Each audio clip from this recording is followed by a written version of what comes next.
Hello viewers, welcome to my channel IITJ Olympiads and AP Physics with Ambarish.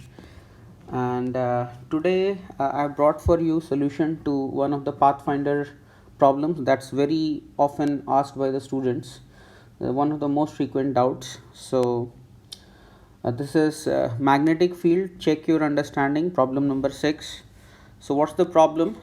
Let's read out the problem. It says that a charged particle starts sliding down a frictionless slope of inclination theta in presence of horizontal uniform and static magnetic field of induction B directed perpendicularly into the plane of the figure and uniform gravitational field of earth. So some charged particle is there, it has started sliding from here and it slides a distance L along the plane, and then after it gains some velocity it lifts off. Why it will lift off? Because of QV cross B force will be there which is trying to lift it off, and there's of course mg cos theta which is trying to retain it. But as the velocity is increasing, the QVB force will be increased beyond a threshold and the particle will lose contact with the inclined plane. Okay, so that's the dynamics of this. And what is given? B is directed perpendicularly into the plane of the figure, so B is into the page, and gravitational field is of course downwards, G is acting downwards. Okay, intensity of gravitational field is given as G, and the unknown distance, this L is not known, we need to find out this L. What else is given?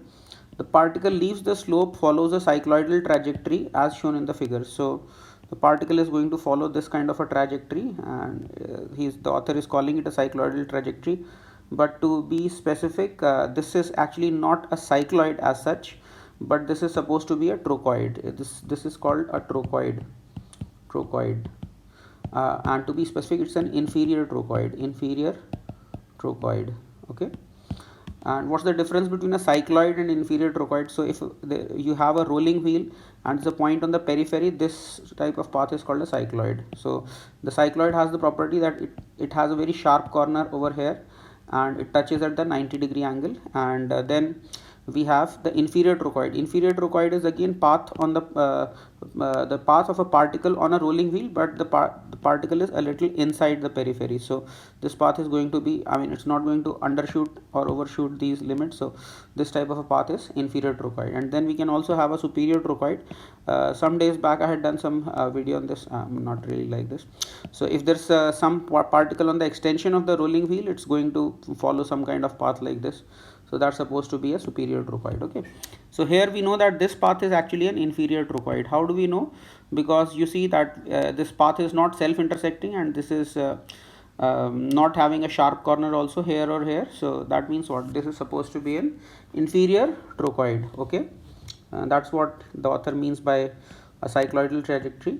And if on the trajectory maximum vertical displacement of the particle is h, find the distance L it has slid on the slope.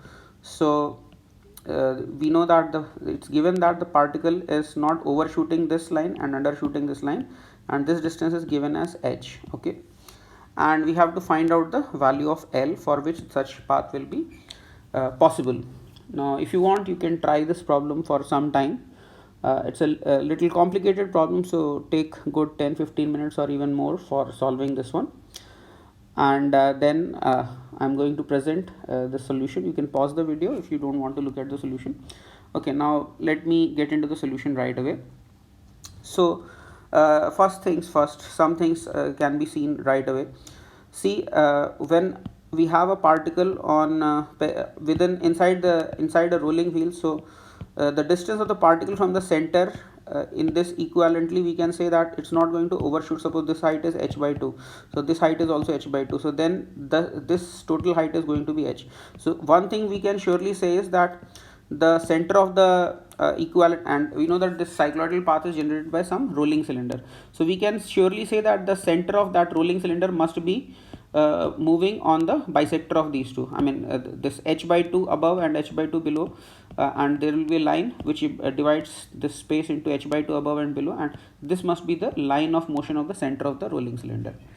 Another thing we can see is that for rolling cylinder, the instantaneous axis must lie on perpendicular to this, right? Because over here particle has a velocity tangential to the incline, and you know that instantaneous axis is always perpendicular to the velocity, on a line perpendicular to the velocity. So instantaneous axis must lie somewhere on this line. Another fact that you must be knowing is that the sense of the rotation of rolling cylinder can be given by your right hand rule. So if it is an electron and you want to find out in which direction its cylinder is going to spin, then you take the thumb of your right hand and then point the thumb of the right hand in the direction of magnetic field, and curl of fingers will give you the sense of rotation for an electron. And if it is a positive charge, then obviously you have to point the thumb of your right hand in the direction opposite to the magnetic field, and that gives you the direction of rolling cylinder. So in this case, you know that magnetic field is into the page.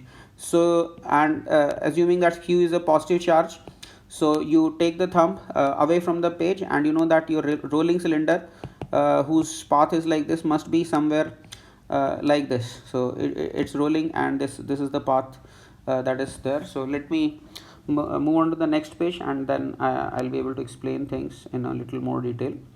So now let this path, this is the path that is formed, let this be the path formed by the particle on the rolling cylinder, and let's say r is the radius of the cylinder, and let us say the distance of this particle from the center of that equivalent rolling cylinder is h by 2. Why h by 2? You know that if this whole height is h, then from center to maximum distance above the center, this should be h by 2, and the maximum distance below the center should also be h by 2. So that's why the particle is supposed to be moving in a radius of h by 2 around the guiding center. The center of the rolling cylinder I am calling as the guiding center. Okay, so this distance is h by 2, this is h by 2, and the particle's velocity, this is the instantaneous axis of the cylinder, and I am calling the particle velocity from the ground frame as v. So v is the velocity of the particle in the ground frame at this instant, and v naught I am calling as the velocity of the guiding center. By guiding center I mean the velocity of the equivalent cylinder. So whenever we have crossed electric and magnetic fields, we can always visualize the motion as the trajectory of a particle on a rolling cylinder. If it is an inferior trochoid, then the particle is inside the periphery. Okay. Now I've been using the word electric field, but here it's a gravitational field, but it doesn't matter. Gravitational field can be thought of as an equivalent electric field, because in electric field the force is given as QE, and whereas in gravitational field the force is given as mg. So equivalent electric field, that is force per unit charge, can always be written as, so equivalent electric field can be written as simply E is equal to mg by q, right? So gravitational field, from the point of dynamics, gravitational field is as good as the electric field. So this is what I can write. And some more facts that you must be knowing is that the omega of this rolling wheel is qb by m. Somehow I might not use this equation, but then this is a standard fact, that's why I have written omega is qb by m for this rolling wheel. And the speed of the guiding center is given by E cross B. Okay, velocity is given as E cross B, and the magnitude is obviously E into B, so that will be E into B if you do the, so sorry, not E cross B. E cross B is the direction of motion of the wheel, the center of the wheel. The velocity is E upon B. So E equivalent is mg by q, and this divided by B, so that gives you V naught is mg over qb. So these things must be settled before we begin to write equations, further equations. So I hope the motion, the geometry of the motion is clear by now. So this is the velocity of the guiding center, this is the velocity, instantaneous velocity of the particle, which is tangential to this inclined plane. Okay, so now let's start writing some equations.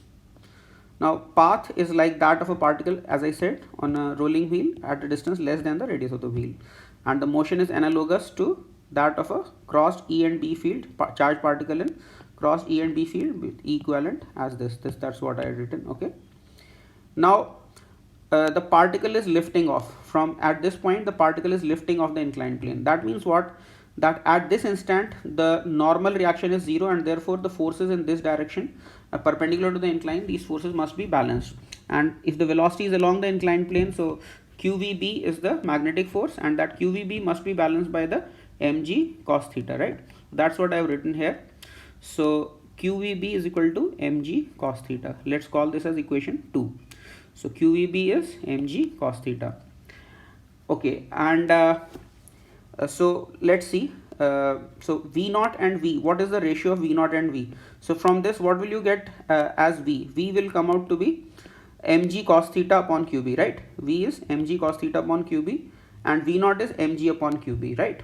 So here also we are getting mg by qb, and here also we will get mg by qb, and there will be a cos theta. So if we just consider the equation beta V naught is mg by qb and this one mg cos theta, and we divide the two equations, we get V naught upon V is 1 upon cos theta. Okay, so this equation I will be needing for further solving. So V naught upon V is 1 by cos theta, and let me call this equation as gamma. I hope it is clear by now. So this I wrote by force balance, and this I just use the equation beta and equation 2 to get this result, which I am going to use in further simplification of the problem. Another thing you can see is that since this guiding center is moving with some velocity and this particle is going in a circle around the guiding center, so the net acceleration of the particle is nothing but omega square into h by 2, right? Because guiding center is an inertial frame, and from the guiding center frame the particle just has a circular motion in a radius h by 2. I hope that's clear. Why h by 2? Because h by 2 above and h by 2 below, above the guiding center, below the guiding center, equal distances. Okay, so what's the acceleration of this particle? Net acceleration is omega square into h by 2. That's the centripetal acceleration as seen from the guiding center. Okay, and that should also be equal to what? Now in this direction along the inclined plane, g sin theta is the acceleration. Why? Because magnetic field has got no component, magnetic force has no component parallel to the velocity, so this must be simply g sin theta. The acceleration must be simply g sin theta, and which is also equal to omega square h by 2, because from the guiding center frame and from the ground frame the accelerations must appear to be equal. Why? Because both are inertial frames, right? So I hope equation 3 is clear. G sin theta is omega square h by 2. G sin theta is this net acceleration, and this is also centripetal acceleration seen from the guiding center. Okay, so I hope equation 3 is settled for all of you. Now equation 4 must be pretty obvious. You know that magnetic field does no work on any charged particle, so whatever is the work done, that's the work done by the gravity only, and by conservation of mechanical energy I see that once it comes down by distance L, so vertical fall in height is L sin theta, so I can straight away write V is root 2gl sin theta. What was V? V is the velocity of the particle as seen from the ground frame when it is about to lift off. Okay, so I hope this is settled. G sin theta is omega square h by t, that h by 2, and then V is root gl sin theta. Now we also know that the vector difference of this V naught and V naught is what? Velocity of the guiding center, and V is what? Velocity of the particle as seen from ground. So what is the velocity of the particle as seen from the guiding center? That is this V vector and minus this V naught vector. Simple relative velocity concept. So velocity of the particle as seen from the center of the wheel is velocity of the particle as seen from ground minus the velocity of the center of the wheel as seen from the ground. So vector difference. And what is the angle between them? See, V naught is in the horizontal direction, V naught is like this and V vector is like this, so angle between them is theta. Okay, so their vector difference will be what? V naught square plus V square and minus 2 V naught cos theta, right? And under root of that will be the vector difference, and that should also be equal to what? That should be equal to omega into h by 2. Why? Because from the center this distance of the particle is always h by 2, so the velocity as seen from the center is omega into h by 2. So we can say that small v square plus V naught square and minus 2 small v naught into cos theta is omega into h by 2. I hope that equation is clear, and that's what I have written. So v square plus V naught square minus 2 V naught cos theta is omega h by 2 square. Okay, that's omega h by 2 is the velocity. So instead of putting the square root, I have taken the squares. So this is just simple vector difference equation. All right, now it's just a little bit of maths and substitution from the previous equations. So what I can do from this equation, I can take V square as common. So what does this become? This becomes 1 plus V naught upon V squared and minus 2 V naught upon V into cos theta, and this is equal to, now omega square h square by 4 are deliberately written as omega square h by 2 into h by 2. Why? Because omega square h by 2 I know already from equation 3. See, equation 3 omega square h by 2 is known, and I can put it equal to g sin theta. Okay, so this is g sin theta and this is g sin theta, then this is h by 2. And what is V square? V square also I have found out already. V square is root 2gl sin theta. So root 2gl sin theta square becomes 2gl sin theta. Okay, and V naught upon V also I have figured out already. See, V naught upon V I wrote this is 1 upon cos theta. I figured it out already, so I knew that I was going to use all of them, so that's why I worked them out already. And now it's just you plug in these values and then you'll get a simple equation. So v square becomes 2gl sin theta, and then this 1 plus this becomes 1 upon cos square theta and minus 2, and right hand side becomes gh sin theta by 2. And now you can take the LCM, so this becomes sin square theta upon cos square theta, right?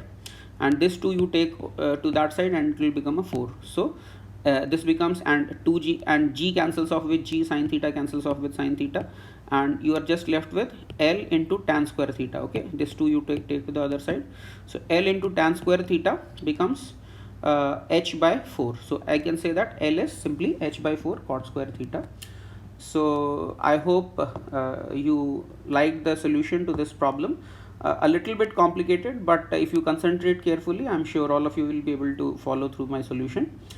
And thank you very much for watching this video. Please do keep coming back to my channel, and please do like, share and subscribe, and share this video in various study groups, in WhatsApp groups or Telegram groups that you might be a part of, so that other students can also benefit from my analysis of various problems.